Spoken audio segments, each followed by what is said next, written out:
Greetings everyone, my name is Etterville, and I welcome you all to my Let's Play of JOES, a Proto Man Adventure, a Mega Man classic fan game developed by a team headed by Nathaniel Hoover, aka Flashman85, aka GeminiLaser.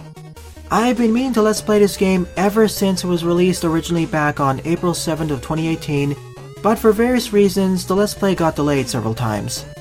Now, as I'm taking a short break from my Mega Man Maker LP series, I decided to finally complete this game. From what I've heard, this game has had a rather mixed reception. This will be a mostly blind Let's Play, so I apologize in advance for any foolish mistakes I make, or any incorrect assertions.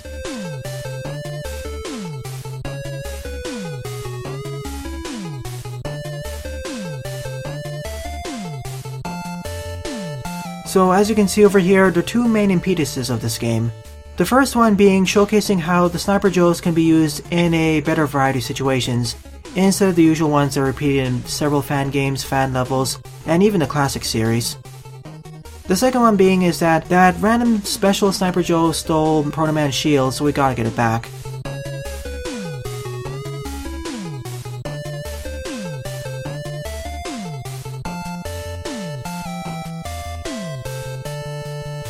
Thankfully, Dr. Kozak has upgraded some of our special weapons and utilities, so they will be a bit more useful. So let's begin this. I'll be playing on version 1.04, which has applied a few fixes and other changes to the game to make it a bit better. So we have a choice of Proto Man, Brakeman, and another character that I'll unlock once I collect all the 4 JOE letters. Let's see, as Proto Man I gain access to the Proto Buster, the Laser Trident, the Skullbearer, and the Proto Coil.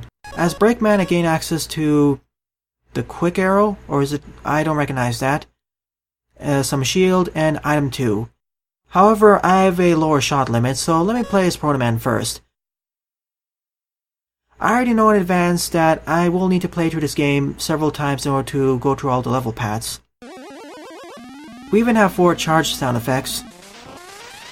I recognize the first 3 of them, but I don't recognize where the 4th one came from. I'll start with the classic Mega Man charge shot sound effect. Thankfully all of these fade out at the end, they don't repeat all the time. We also have 3 difficulty settings, easy, normal, and difficult. From what I've heard, the difficulty setting was the one the game was intended to be played with and balanced with, so I will be playing on the difficult option. Hopefully I won't come to regret it. Here's our little thief to the right. We can jump, shoot, slide, and do charge shots. This game was made with a modified version of the Magma 1 engine. When I say Magma 1, I mean Make a Good Mega Man Level 1 contest engine. Unfortunately, the game runs at 30 FPS, so it's not going to be as smooth. Plus, there are going to be several other inaccuracies.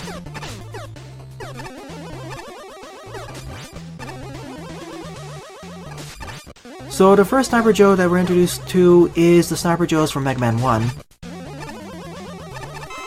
Then the ones from Mega Man 2.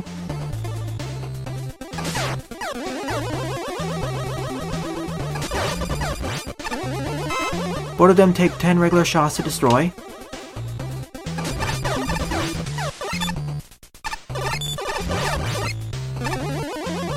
There's something hidden over here. A free E and W tank. In this game we only have access to E and W tanks, but it's fine. We can acquire up to 9 of each, I think.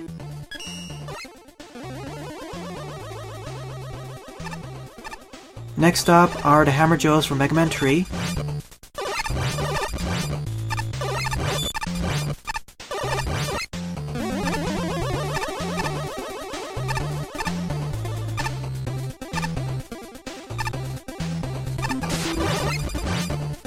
Getting used to their new timings in this game is going to be a bit of a challenge, as I've gotten quite used to their timing patterns in Magma 2 and Mega Man Maker. Skeleton JOES from Mega Man 5. No, Mega Man 4 I mean, sorry, Skullman's level.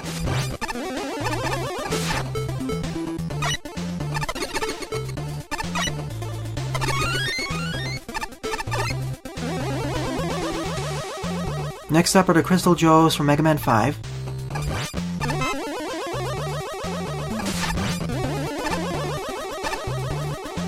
Be careful, these self-destruct as you get close to them, and the explosion will damage you. Next up are the machine gun JOES from Mega Man 9.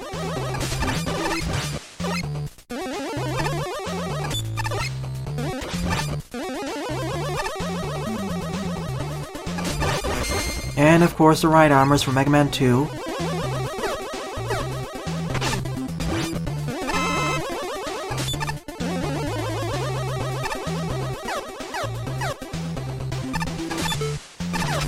Of course, just like in Mega Man 9, the laser trident can pierce through all of the Sniper Joe shields, which is going to be super helpful in future levels, I believe.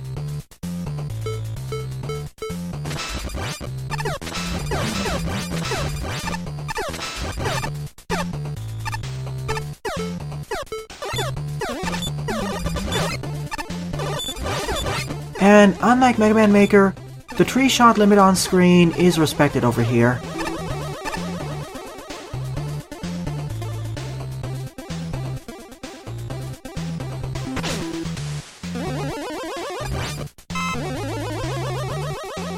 Plus, I lose my charge shot holding once I take damage, and I can't recharge my charge shot until I'm out of my stun state.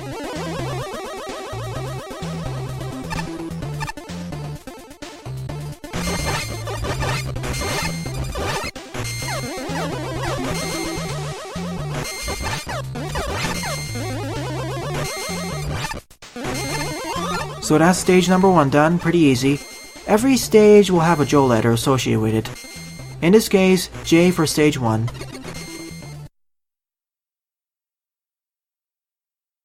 Every time we complete a stage, we have a hint screen, showing an interesting tidbit of the game's design or some helpful hints. In this case, the Skull Bear has been upgraded to destroy most foes in one hit and absorb all projectiles, including laser beams, aka force beams. However, depending on how strong the enemy or enemy attack is, it'll drain more or less of the Skull Bear's energy. Here's our first split pathway. We can either take a pathway with quicksand or magnets, so I will need to go through the stage twice. Let's take the magnet pathway.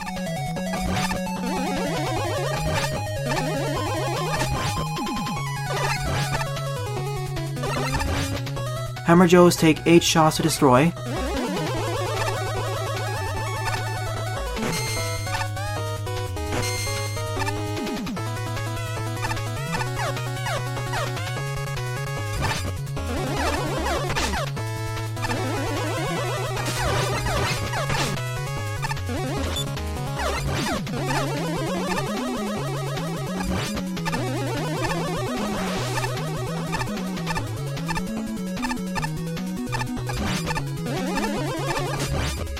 The 3-shot limit also applies to charge shots, so if your charge shot is affected, you have to wait for it to go off screen before you can start firing again.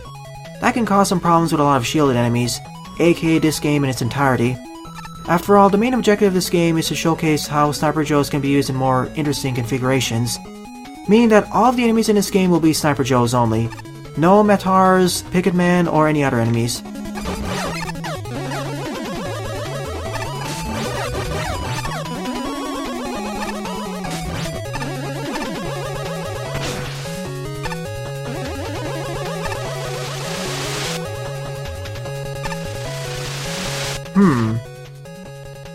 I see we have the Sheepman blocks to the right, but what's below here? Oh, fake blocks. Figured that would happen. That was really suspicious of the life placement. It was just so free.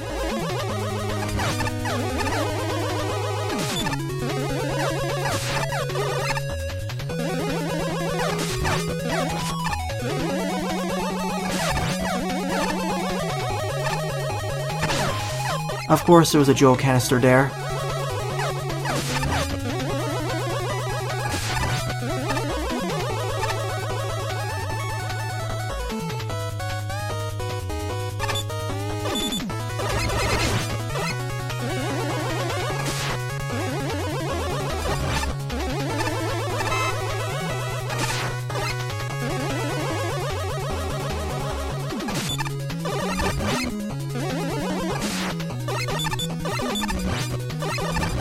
It seems that the machine gun Joes died with 7 hits.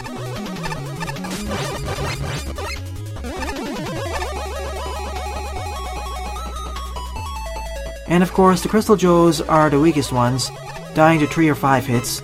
Then again, they're mostly invulnerable for all the time, and their crystals can deflect shots, same with the Hammer Joe hammers, which makes the Hammer Joe hammers more annoying because they're fired off more rapidly.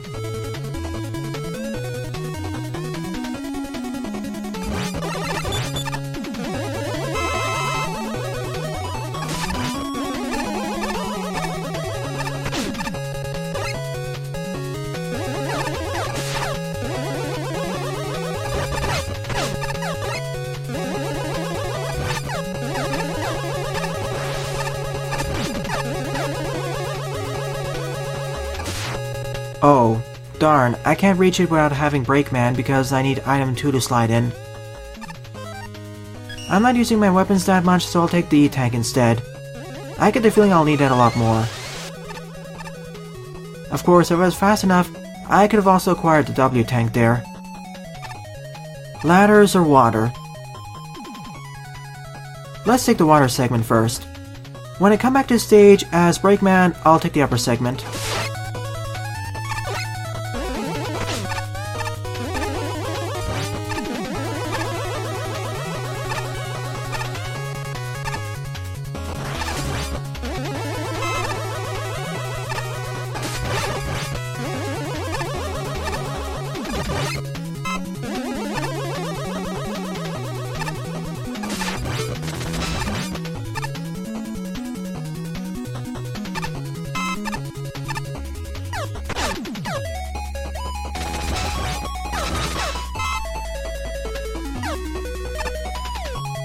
I'm not going for that extra life, it's too risky.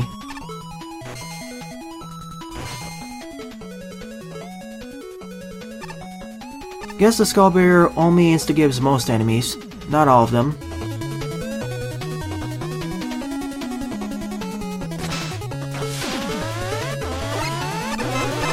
Force Beams or the Gutsman lifts.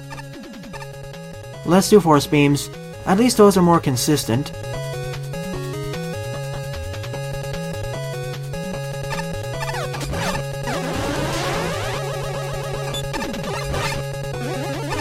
It appears that the Force Beams can also instantly destroy enemies. That's nice.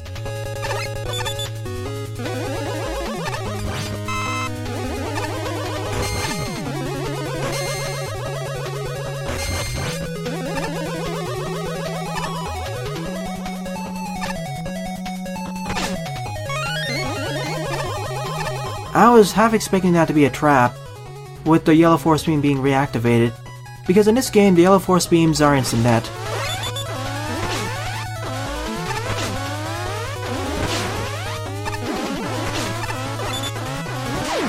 Wasn't fast enough because the Hammer Joe was there. That's why they're so annoying to deal with.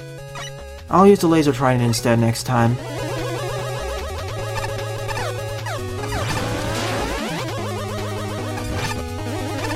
If they're only more vulnerable for more of the time, or more specifically, if their refire rate was slower, allowing them to be more vulnerable.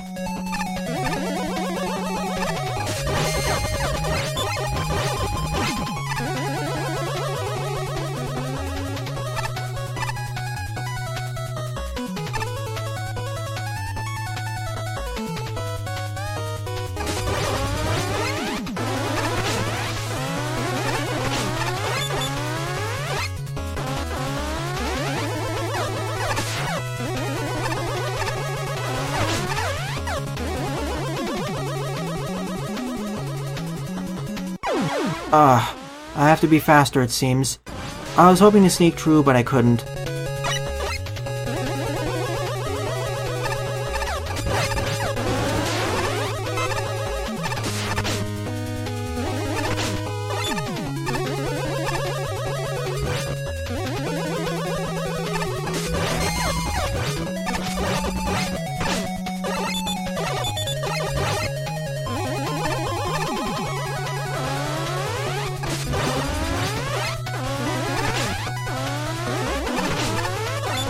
The positioning of the Skeleton Joe is rather annoying.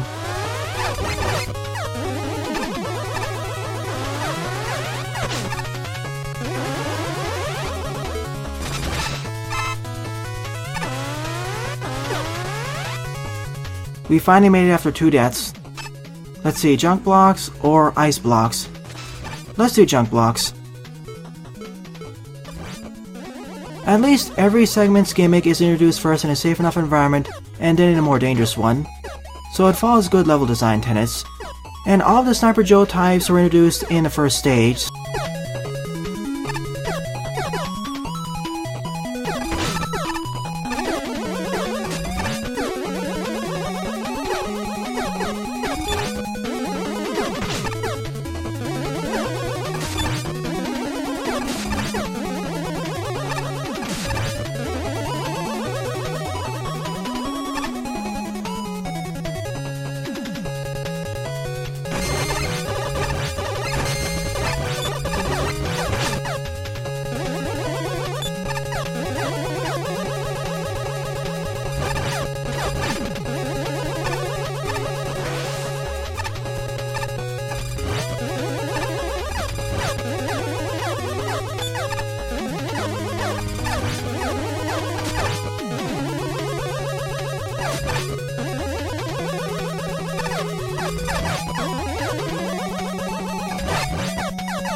Another helpful pro tip for this game is that the charge shot has been upgraded. Instead of dealing 3 damage per shot, it now deals 5 damage per shot.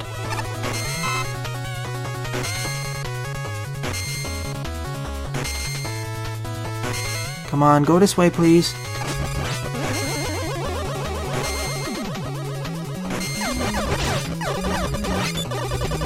Thank you.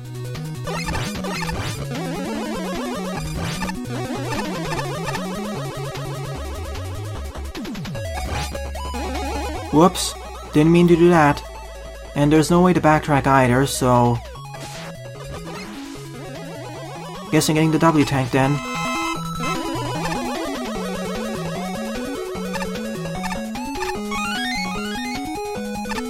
Spikes or springs? Let's go with spikes. So a timing challenge. Oh goody, Hammer Joe and a spike.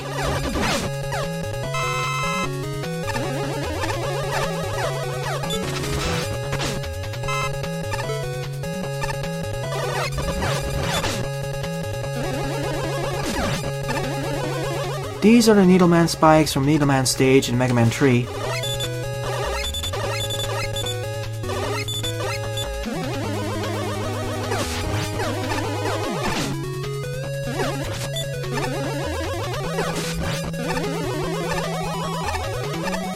In my short experience with this game, the 2 most annoying enemy types are the Hammer Joes and the Mega Man 1 Sniper Joes, especially the Hammer Joes. Their vulnerability time should be increased, I'd say.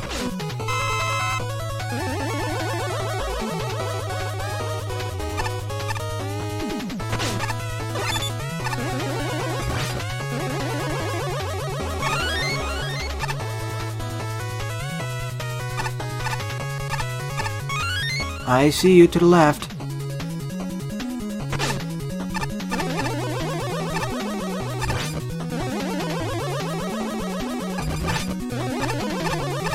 So that was level 2.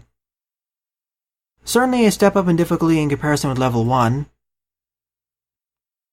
This will be especially helpful for acquiring the O letter once I play as Brakeman. Considering that this game only has about 4 levels, I'll break off the part right now and then continue on with level 3 and level 4 in the next part. Well then, thanks for watching everyone and have a wonderful day. Toodles!